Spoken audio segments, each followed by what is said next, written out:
AITA for refusing to babysit on Thanksgiving. We're hosting because I'm tired of being a babysitter every year. I'm a 16-year-old girl, and every year, my family hosts Thanksgiving at our house. It's supposed to be this big, joyous occasion where everyone comes together to celebrate and enjoy each other's company, but for me, it's always been anything but that. Every single year, as soon as the guests walk through the door, they immediately offload their kids onto me. They don't even hesitate. It's like they all collectively decided that I was the designated babysitter, no questions asked. They just show up, hand their kids over to me, and vanish into the adult world of laughter, drinks, and conversations, leaving me stuck with a bunch of hyperactive, sugar-fueled little terrors. The kids are completely out of control. They don't listen to a word I say, and they think it's hilarious to misbehave. They throw food at me, break things, and make a mess wherever they go. It's exhausting. I spend the entire day chasing after them, cleaning up their chaos, and trying to keep them from destroying the house while everyone else is having fun. It's not like I get a thank you for all my hard work either. No one even acknowledges it. Once the evening winds down and the guests are ready to leave, they just scoop up their kids without a word of gratitude, as if it's my obligation to play the unpaid babysitter every single year. Honestly, I've had enough of it. I'm tired of missing out on Thanksgiving just because everyone else decided that my role in the family is to be their kid's keeper. This year, I decided things were going to be different. I was completely fed up with being everyone's default babysitter and missing out on the holiday while everyone else relaxed and enjoyed themselves. I made up my mind that I would actually celebrate like the rest of the family for once. I wasn't going to let anyone guilt me or push me into taking care of the kids, no matter how much they tried. The thought of finally standing my ground gave me this mix of excitement and nervous energy, but I knew I had to follow through. I deserved to sit at the table, laugh with everyone, and eat my meal in peace, just like everyone else. When the guests began to arrive, it all unfolded exactly as I'd expected, like a well-rehearsed script they performed every year. As soon as they stepped through the door, they barely greeted me before gesturing to their kids. "Go find her, she'll take care of you," they told their little ones, as if handing them over to me was the most natural thing in the world. It wasn't a question, let alone a request, they just assumed it would happen, like it always did. I heard them say it, I couldn't not hear it, but I pretended I didn't. Instead, I stayed in the kitchen, focused on helping my mom. I busied myself peeling potatoes, arranging the serving dishes, and setting the table, all the while ignoring the unspoken expectation hanging in the air that I was supposed to jump into babysitter mode. It wasn't long before my aunt arrived, and I knew right away that she was about to test my resolve. She walked into the kitchen holding her kids' jackets, her heels clicking loudly against the floor, and called my name from across the room. Her tone was sharp and commanding, the kind that adults use when they assume you're going to drop everything and do exactly as they say. I turned to her reluctantly, already bracing myself for what was coming. Sure enough, she motioned for me to come closer and, without so much as a "please," said, "Take off their outerwear and babysit them." Her words hung in the air for a moment as I processed them. She had delivered the instructions so casually, so matter-of-factly, as though my entire purpose at Thanksgiving was to serve her and her children. But this time, I wasn't going to play along. I stood my ground and looked her directly in the eye. "I'm not going to do it," I said firmly, my voice steady despite the nervous flutter in my stomach. The look on her face was priceless, pure, unfiltered shock. It was as if she couldn't comprehend what I had just said. "What do you mean you're not going to do it?" she asked, her voice tinged with disbelief, as if the idea of me refusing her was completely alien. I repeated myself, just as calmly but with a little more weight this time. "I'm busy helping my mom," I said simply, turning back to the task at hand as if the conversation was over. She stood there for a moment, frozen, holding her kids' jackets, clearly at a loss for what to do next. Her reaction was almost comical. You'd think I had just declared some kind of family mutiny. Finally, when she realized I wasn't going to budge, she was forced to take off her kids' outerwear herself. The way she fumbled with the buttons and zippers, huffing in irritation, you would have thought I had handed her the most unreasonable task in the world. Her face, though, her face said it all. It was like I had committed some unspeakable act of rebellion, just by refusing to babysit. When it was finally time to sit down at the table, I moved quickly to claim a seat alongside everyone else. My heart was racing a little as I slid into my chair. I was determined to finally enjoy the meal like a regular guest. I wasn't going to give anyone a chance to rope me into babysitting duties. For the first time in years, I felt like I could relax, even if only for a moment. The smell of turkey and stuffing filled the air, the table was beautifully set, and everyone was settling in, talking and laughing as plates were passed around. I grabbed a roll and buttered it, feeling almost giddy about the simple act of being able to sit down and eat with the family like I was supposed to. Of course, it didn't take long for the usual chaos to begin. The kids, as expected, didn't stay seated for more than a few minutes. They started running around the dining room and living room, their voices growing louder as they turned the house into their personal playground.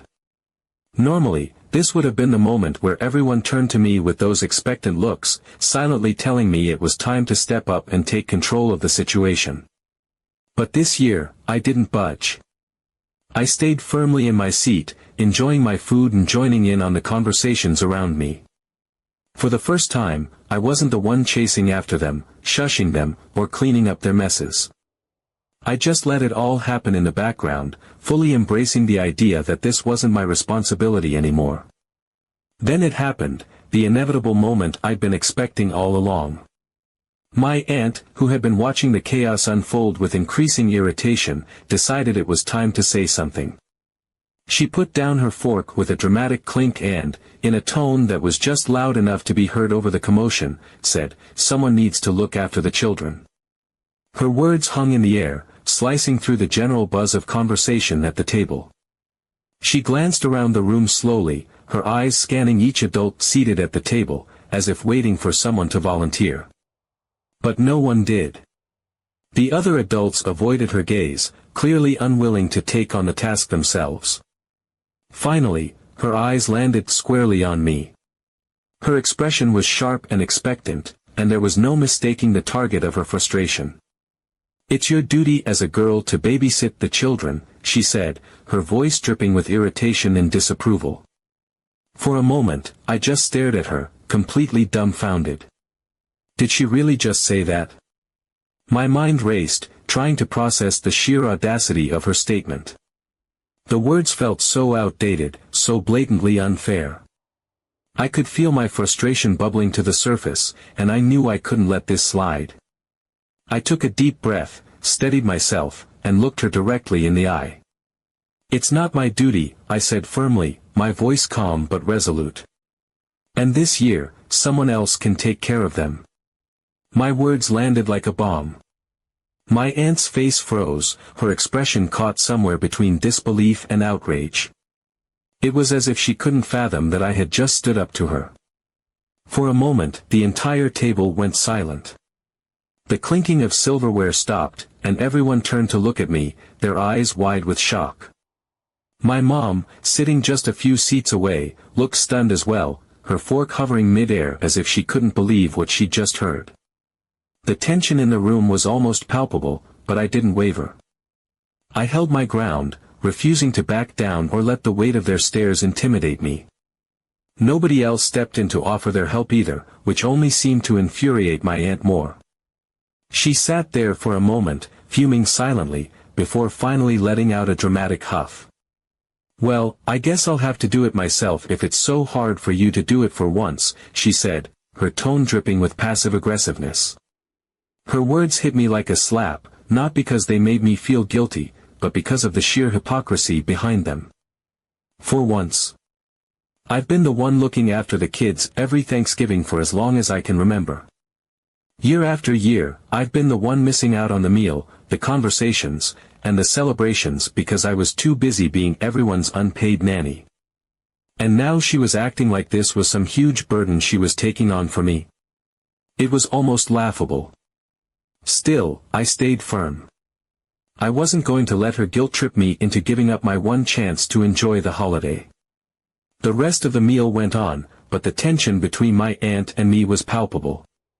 She kept shooting me glares throughout dinner, and by the time the evening was over and the guests were getting ready to leave, she was clearly fuming. As she gathered her things, she made a few passive-aggressive comments about how some people don't understand family obligations and how disappointed she was in me. It was obvious she was directing all of it at me, but I didn't say anything. I just let her rant and walked away. So, am I AITA responsible for refusing to babysit for the kids? I'm just tired of it. Update 1. The day after Thanksgiving, I thought the whole ordeal might blow over. My aunt had made her passive-aggressive comments the night before, and while the tension had been thick enough to cut with a knife, I figured she would just simmer in silence and let it go. But I was wrong. Very wrong. I was sitting in my room scrolling through my phone, trying to decompress from the holiday chaos, when my phone buzzed. It was my aunt. I hesitated for a second before picking up, already bracing myself for what I knew was going to be a difficult conversation. And sure enough, the moment I answered, her voice came through sharp and accusatory. She didn't even start with a greeting. Instead, she launched right into it, demanding an explanation for my behavior the night before. In her view, I had somehow turned Thanksgiving into a personal affront against her, and she wanted answers. Why, she wanted to know, had I refused to look after the children when I always did it before? Why had I forced her to take care of the kids when she was a guest in my home? Did I not understand how much of a burden I'd placed on her? I took a deep breath and tried to keep my composure as I explained my side of things. I told her that I was simply tired of being the default babysitter year after year. I wasn't trying to ruin anyone's holiday or shirk some imaginary responsibility, I just wanted to celebrate like everyone else for once. I wanted to sit at the table, enjoy the food, and be part of the conversations instead of chasing after screaming kids and cleaning up their messes all night. It wasn't fair to expect me to sacrifice my holiday every year just because it was convenient for everyone else. But my aunt wasn't having it. The moment I started explaining myself, she cut me off, her voice sharper and more irritated with every word. She didn't care about my reasons or feelings. In her mind, there was only one perspective that mattered, hers. She launched into a laundry list of grievances about how my actions had ruined her Thanksgiving. According to her, because I had refused to do my so-called duty, she had been stuck with the children all night. Every time she tried to sit down and join the adults, one of the kids was crying or fighting or about to knock something over. She said she couldn't even eat her meal properly because she was too busy running after them, trying to make sure they didn't destroy the house or hurt themselves. Her voice grew more dramatic as she continued, painting a picture of her supposed martyrdom. By the time the night was over, she told me, she was so exhausted that all she could think about was going home and collapsing into bed. But even that wasn't enough to recover from the ordeal. She declared that she was so worn out and overwhelmed from Thanksgiving that she was already planning a vacation, yes, a vacation, just to get over the stress of the evening. The way she said it, you'd think she'd just survived some kind of disaster, not spent one night looking after her own kids. But, of course, she didn't stop there. She quickly shifted gears and turned the conversation into a lecture, the kind that only someone with a sense of entitlement like hers could deliver. She started going on and on about how I didn't understand what it was like to have children. She said I couldn't possibly grasp the sheer amount of work, patience, and sacrifice that went into being a parent. She described how relentless it was, how it wore you down, and how every moment of your day was consumed by the needs of your kids. According to her, it wasn't just physically exhausting but emotionally draining as well. The way she said it, you'd think she was the only person in the world who had ever raised children. There was this underlying tone of judgment in everything she said, like she believed her status as a parent somehow gave her the moral high ground. And because I was still young and childless, she made it clear that, in her eyes, I had no right to complain about anything. It didn't matter how tired or frustrated I was, I didn't have kids, so my feelings were invalid by default. As she rattled on, I could feel my frustration building. Her words were so self-centered, so dismissive, and so unfair that it was almost impossible to stay calm. The more she talked, the more it became clear that she saw me as nothing more than an extra set of hands, a convenient solution to her own problems. She wasn't upset because she genuinely thought I'd done something wrong. She was upset because I had dared to disrupt the status quo, the one where she could dump her responsibilities on me and get away with it. Finally, I couldn't hold it in any longer. When she paused long enough for me to get a word in, I told her exactly what I thought. I said she was absolutely right. I didn't know what it was like to have children. I didn't know what it was like to stay up all night with a sick baby, or to spend every waking moment worrying about someone else's needs. And that was precisely the point. These weren't my children. They were hers, and it wasn't my job to take care of them. I hadn't chosen to become a parent, she had. If she brought her kids to a family gathering, it was her responsibility to watch them, not mine. I told her I understood that parenting was hard and exhausting, but that didn't mean she had the right to offload her responsibilities onto me just because it was convenient for her. I could feel my voice getting stronger as I spoke, all the frustration and resentment I'd been holding back spilling out. I wasn't the one who decided to have kids, I told her, so why should I be the one expected to look after them? It wasn't fair, and it wasn't right, and I wasn't going to do it anymore. She was their mother, not me. And if she couldn't handle them for one evening, then maybe she should think twice before bringing them to an event where she expected someone else to take over. There was a long pause on the other end of the line. I thought, for a moment, that my words might have gotten through to her. But then she came back with another argument, this time leaning into the idea that I was too young to sit at the same table as the adults. According to her, it was my job to look after the children because I wasn't really part of the adult group yet. She went on about how I should respect my elders, obey their wishes, and accept that babysitting the kids was my place in the family. It was almost laughable, the way she was trying to justify her outdated expectations, but I wasn't laughing.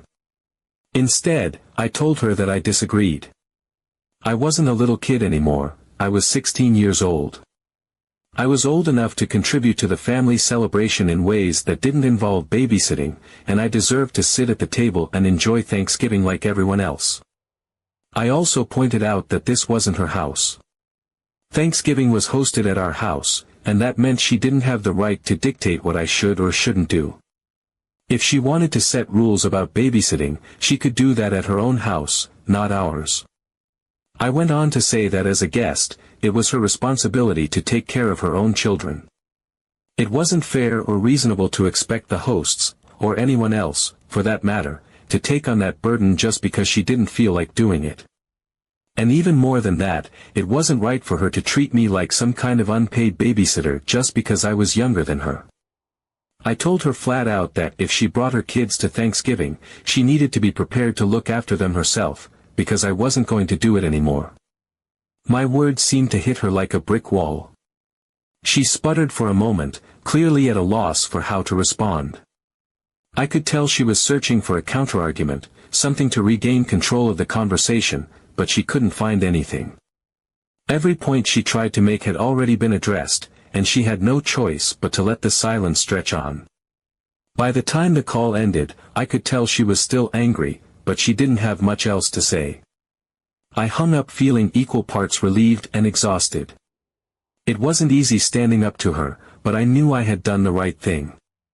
For the first time, I had set a boundary and stuck to it, and while it was clear my aunt wasn't happy about it, I felt a sense of pride in knowing that I had finally stood my ground. Update 2. Later that day, after my frustrating conversation with my aunt, I thought I might finally get a break from the drama. I was wrong. As I sat in my room, still replaying the argument in my head and wondering if I could have said things differently, I heard a knock on my door. My mom walked in, her face a mix of concern and that unmistakable, "we need to talk," expression that parents always have when they're about to bring up something unpleasant.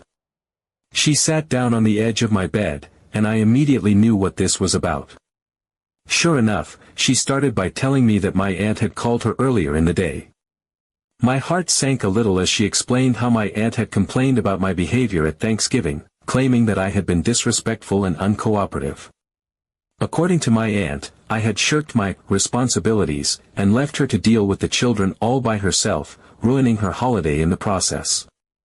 My mom said my aunt was upset, no, furious, and that she had gone on and on about how I had refused to help, how I had been rude when asked to babysit, and how I had supposedly disrespected her authority as someone older. My mom wasn't yelling at me or anything, but I could tell she was bothered by what my aunt had said. She told me that in our family, we were taught to respect our elders and help them when they needed it. She explained that my aunt had felt hurt and overwhelmed and that, as someone younger, I should have stepped in to make things easier for her. My mom wasn't angry, exactly, but there was definitely a hint of disappointment in her tone, and that stung more than I wanted to admit. It was clear to me that my aunt had twisted the story to paint herself as the victim.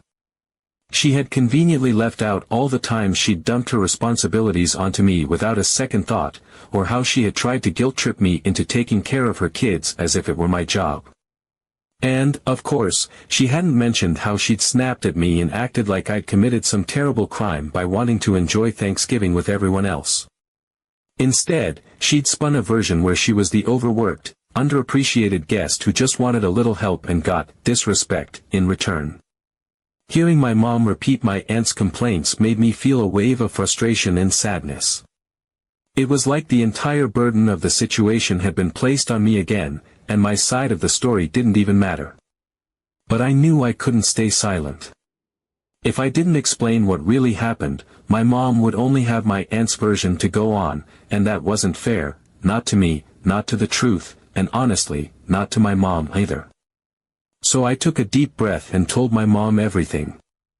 I started from the very beginning, explaining how every year I was expected to be the default babysitter. I told her how I had spent countless Thanksgivings chasing after the kids, cleaning up their messes, and missing out on the celebrations while everyone else got to relax and enjoy themselves. I described how the parents, especially my aunt, would barely say a word to me before handing their kids over as if it were some unspoken rule that I was responsible for them. And I reminded her that I had never complained before, even when the kids were throwing food at me, wrecking the house, or making me miss out on all the fun. Then I told her about what happened this year. I explained how I had made the decision to finally stand up for myself and enjoy Thanksgiving like everyone else. I told her how my aunt had immediately assumed I would babysit, demanding that I take care of her kids without even asking. I described how I had politely refused, saying I was busy helping in the kitchen, and how my aunt had reacted with shock and irritation. I told her about the dinner table confrontation, where my aunt said it was my duty as a girl to babysit the kids, and how I had finally stood my ground and said no. Finally, I explained how hurtful it had been to hear my aunt's comments after the guests left, and how her phone call earlier in the day had only made things worse. I told my mom that while I understood parenting was hard and exhausting, it wasn't fair for my aunt to treat me like a built-in nanny just because I was younger.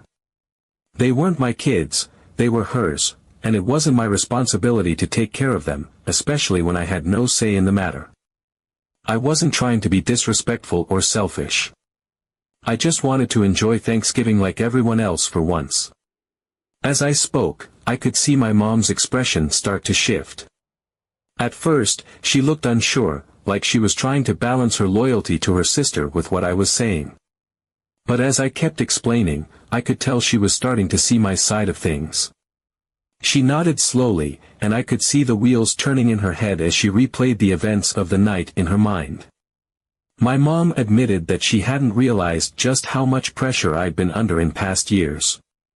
She said she'd always assumed I didn't mind watching the kids, since I'd never said anything about it before. She acknowledged that it wasn't fair for me to miss out on Thanksgiving year after year, especially when no one even thanked me for stepping up. And as she thought more about it, she said she could understand why I felt the way I did, why I was tired of being the default babysitter and wanted to finally enjoy the holiday with everyone else. She wasn't completely ready to side against my aunt though. She still felt that, as a family, we should try to help each other out when we could, and she didn't think my aunt's frustration was entirely unjustified. But she also said that my aunt could have handled things differently and that most of what I'd said was valid. My mom told me that she was proud of me for standing up for myself in a respectful way, even if it had caused some tension in the family. And she promised that next year, things would be different.